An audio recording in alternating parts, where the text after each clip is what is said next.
Well, can we have everybody please your attention this side?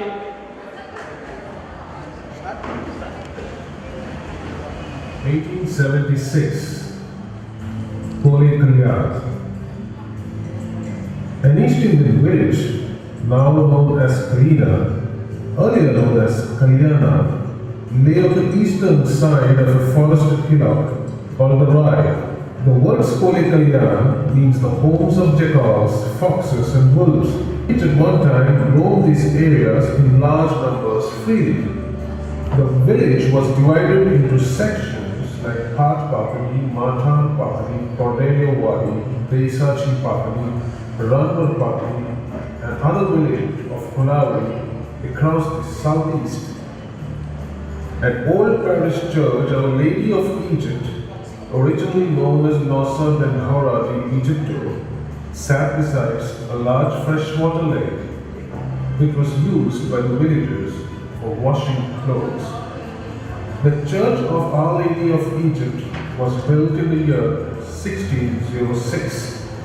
This church is one of the few churches that escaped the ruthless destruction and pillage at the hands of the Marathas during the invasion in 1739.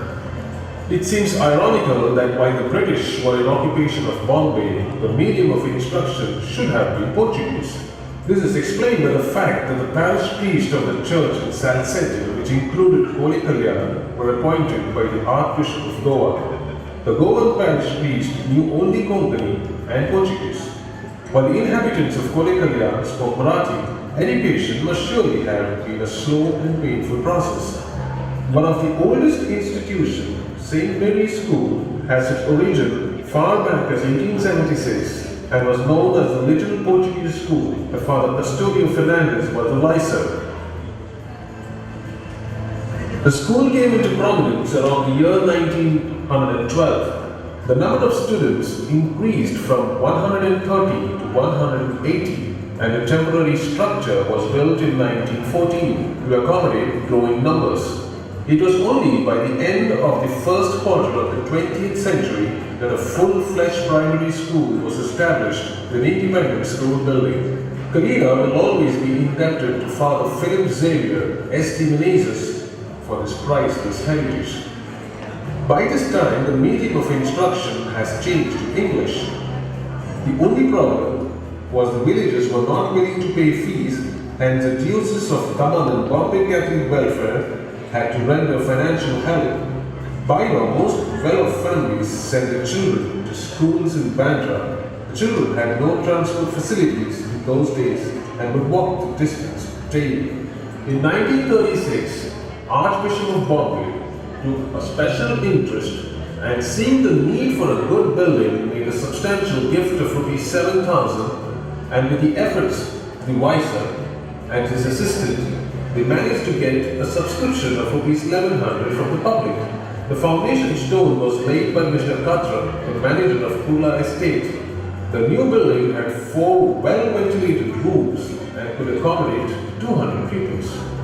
Reverend Father Peter Francis Pereira deserves the credit for his able management of the school. By the year 1942, the number of students has crossed the 160 mark.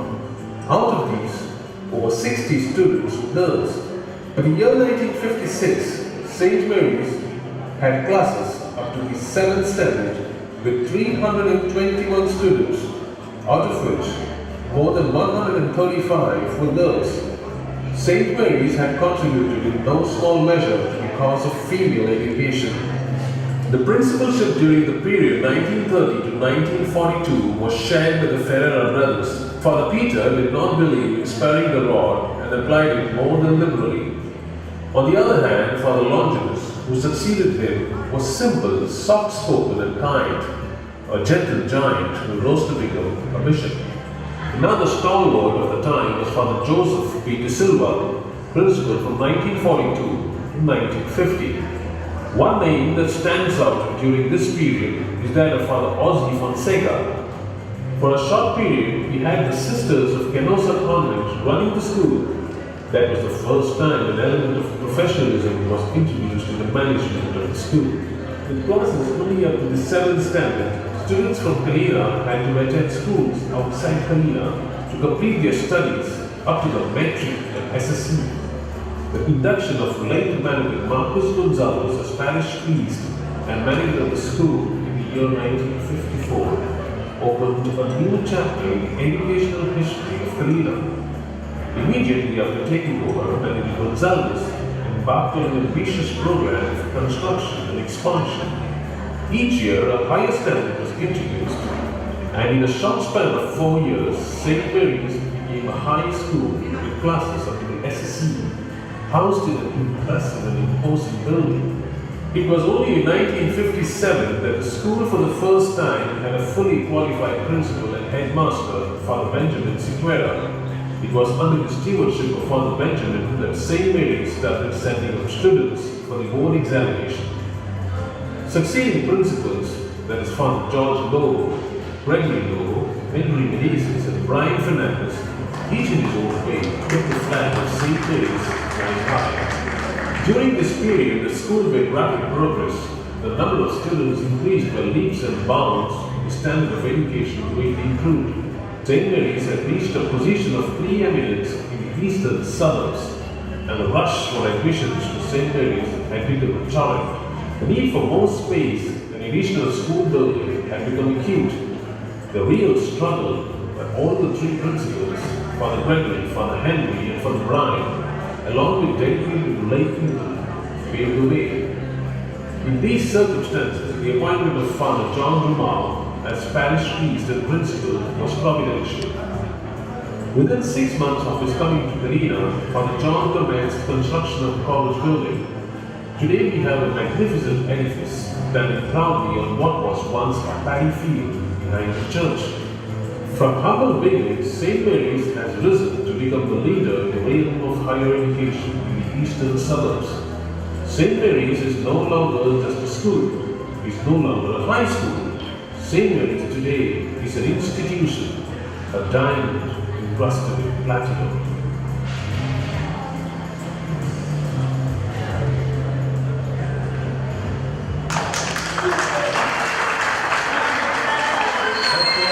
More louder, more louder.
got surprise for you.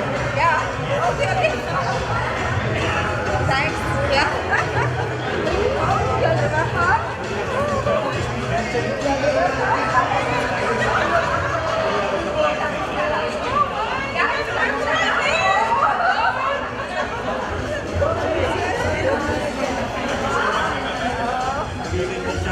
Thank you for convincing.